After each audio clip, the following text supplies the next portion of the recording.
আসসালামু আলাইকুম ওরহমতুল্লাহি ওবরাকাতু। আমি গত দুদিন আগে আমাদের দেশের দুটি ইসলামিক দল নিয়ে আলোচনা করেছিলাম। আজকেও এই দুটি দলের মতাদর্শ বা তাদের একটি বিশেষ যে তাদের উদ্দেশ্য নিয়ে কথা বলবো, আর সেটা হলো আন আকিমুদ্দিন, আমাদের দেশে দিন কায়েম করা, ইসলাম কায়েম করা। একজন মুসলিম হিসাবে আমাদের সবারই এ ব্যাপারে চেষ্টা করা, সাধ্য অনুযায়ী কাজ করা আমাদের ফরজ। কেননা আল্লাহ তাআলা সূরা শুআরা স্পষ্ট বলেছেন আন আকিমুদ্দিন, যে তোমরা দিন কায়েম করো। যাই হোক, তো এই দুটি দল তারা তাদের মতো চেষ্টা করতেছে দিন কায়েমের জন্য। এখন আমার কথা যেখানে হলো, ইসলামী আন্দোলন বাংলাদেশ তারা তাদের যে দিন কায়েম করার যে তাদের তরিকা, এটা তারা বলল যে তারা ক্ষমতায় যাওয়ার পরেই দিন কায়েম করে ফেলবে।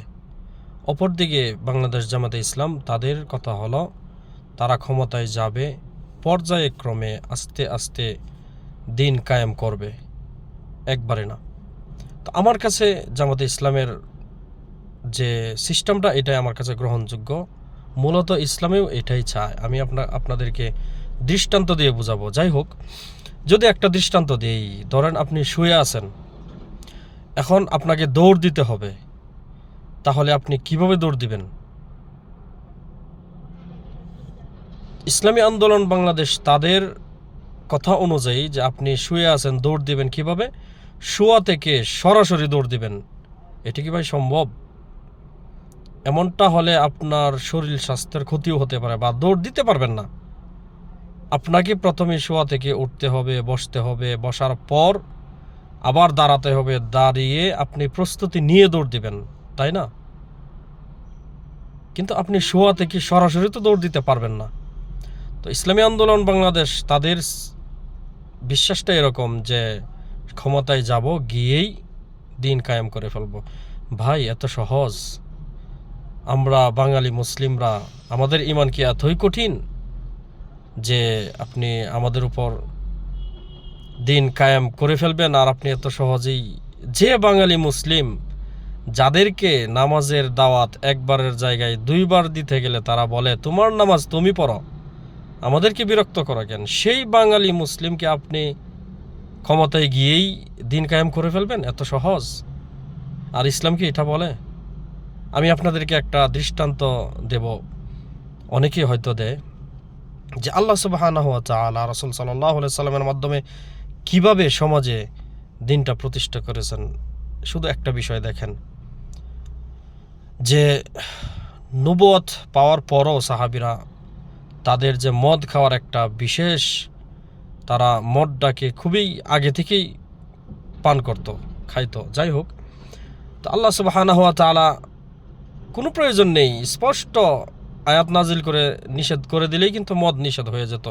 বা সাহাবীদের ঈমান এমন ছিল, আল্লাহ তাআলা যদি স্পষ্ট প্রথমেই মদ নিষেধ করত, তাহলে সাহাবীরা মদ থেকে বিরত থাকত। কিন্তু না, আল্লাহ সুবহানাহু ওয়া তাআলা হিকমাহ অবলম্বন করেছেন। আমরা যদি দেখি, 3 ধাপে মদ হারাম করেছে আল্লাহ।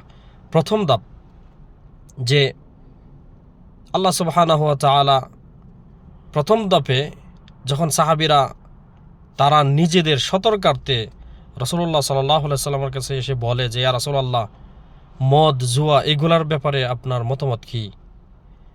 তখনই আল্লাহ সুবহানাহু ওয়া তাআলা আয়াত নাজিল করেন, বাদ আউযু বিল্লাহি মিনাশ শাইতানির রাজিম, ইয়াসআলুনাকা আনিল খামরি ওয়াল মাইসির কুল ফীহিমা ইসমুন কাবীরু ওয়া মানাফিউ লিন-নাস ওয়া ইসমুহুমা আকবারু মিন নাফঈহিমা।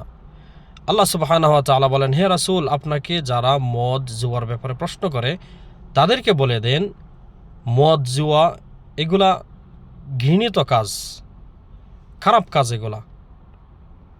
ওয়া মানাফিউ লিন-নাস, তবে এই মদ জুয়ার মাঝে আল্লাহ তাআলা স্বীকার করতেছেন কিছু ভালো দিকও আছে, খারাপ দিক আছে, সেই সাথে কিছু ভালো দিকও আছে।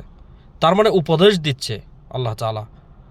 এবং আকবারু মিন নাফঈহিমা, তবে ভালোর চেয়ে খারাপটাই বেশি। এটা হলো প্রথম ধাপ।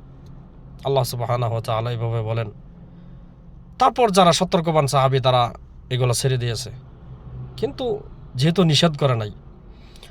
তারপর কিছুদিন যাওয়ার পর আবার সাহাবীরা এক পর্যায়ে এরকম ঘটনাও আসছে যে নামাজের সময় তারা মধ্য অবস্থায় ছিল, নামাজ পড়তেছে, নামাজের মধ্যে তেলাওয়াত মানে ভুল তেলাওয়াত, যেগুলা মানে আয়াতের বিপরীত যায় এরকম তেলাওয়াত করতেছিল। তখনই আল্লাহ সুবহানাহু ওয়া তাআলা দ্বিতীয় ধাপে আবার মদের ব্যাপারে আয়াত নাজিল করলেন যে ইয়া আইয়ুহাল্লাযীনা আমানু লা তাকরাবুস সালাতা ওয়া আনতুম সুকারা, যে হে ঈমানদাররা, যারা ঈমান এনে ফেলেছে অলরেডি তাদেরকে, লা তাকরাবুস সালাতা ওয়া আনতুম সুকারা, তোমরা মদ্যপান অবস্থায় নামাজের ধারে কাছেও যেও না,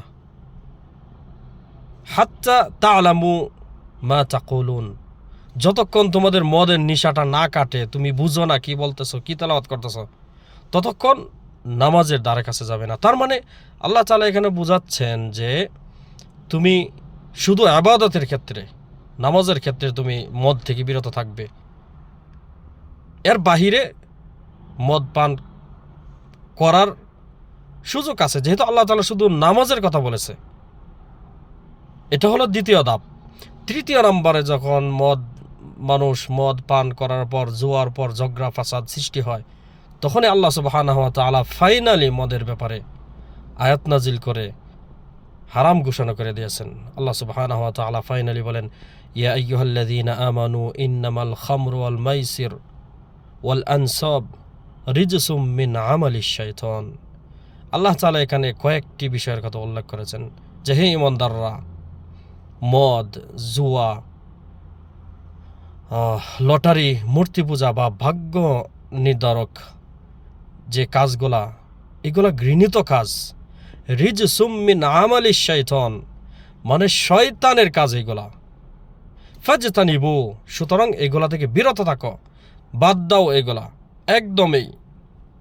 লাআল্লাকুম তুফলিহুন, যদি তোমরা সফল হতে চাও। আর এই সফল মানে একজন মুমিন সফল তখনই যখন সে কিয়ামতের দিন আল্লাহ সুবহানাহু ওয়া তাআলার কাছে তার আমল নামার হিসাব দিয়ে জাহান্নামের আগুন থেকে জান্নাতে যেতে পারবে। সূরা আলে ইমরান আল্লাহ তাআলা বলেছেন। তো লাআল্লাকুম তুফলিহুন, যদি তুমি সফল হতে চাও।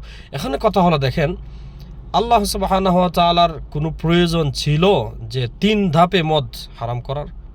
আল্লাহ তাআলা সর্বশেষ যে হারাম করেছে এটা তো সর্বপ্রথম বলে দিলেই হতো। সাহাবীদের ঈমান এমন ছিল, নিষেধ করলে কিন্তু তারা মেনে নিত, কিন্তু আল্লাহ সুবহানাহু ওয়া তাআলা হিকমাহ অবলম্বন করেছেন। তো ইসলামও এটাই। আপনি পারবেন না যে মুসলিমরা নামাজে অভ্যস্ত না, আপনি আমার দেশে দেখেন ফজরের নামাজে মসজিদে কয়জন আসে, কয়জন দিনের ব্যাপারে জ্ঞান রাখে, তাদের উপর আপনি ক্ষমতায় গিয়েই আপনি আন আকিমুদ্দিন, দিন কায়েম করে ফেলবেন? এত সহজ, এত সহজ। যে মানুষটাকে নামাজের জন্য একবারের জায়গায় 2 বার দাওয়াত দিলে বিরক্ত হয়, তাকে আপনি ঘাড়ে ধরে টেনে হিসড়ে মসজিদে নিয়ে যাবেন? এত সহজ। আল্লাহ তাআলা যেন আমাদেরকে সঠিক বুদ্ধি, সঠিক বোঝ, সঠিকভাবে পথ চলার তৌফিক দান করে। আমি ইসলামী আন্দোলন ভাইদেরকে অবজ্ঞা করছি না, এটা তাদের ঈমানি জাজবা, এটা তাদের ঈমানি জাজবা যে তারা দিন কায়েমের ক্ষেত্রে কঠোর হতে পারে, এটা খারাপ কিছু নয়। কিন্তু না, অবশ্যই আপনাকে হিকমাহ, রাজনীতির ক্ষেত্রে অবশ্যই হিকমাহ অবলম্বন করতে হবে।